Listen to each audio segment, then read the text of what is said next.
Alright, this is the remnants of the next blizzard. We only got like 4 inches so far, but out near Boston they're getting hammered. A lot of snow and a lot of heavy wind, 60-mile-an-hour winds out near Boston and Sturbridge. Not a whole lot here, but it was blowing pretty good earlier.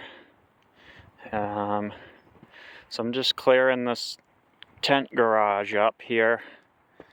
And we haven't had snow like this in a long time. It's quite a bit. Everything's just buried. Can't do much outside, that's for sure. So, this is February 17th, I believe. Big Boston blizzard. More of a Boston blizzard. But, yeah. Blowing pretty good. Yeah, we haven't had a New England winter like this in a long time.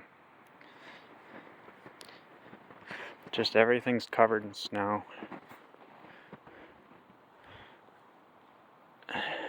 Lots of snow. So I'm gonna get back to clearing this off, and then we'll do a snow blowing later on tonight so I can get my car out and stuff.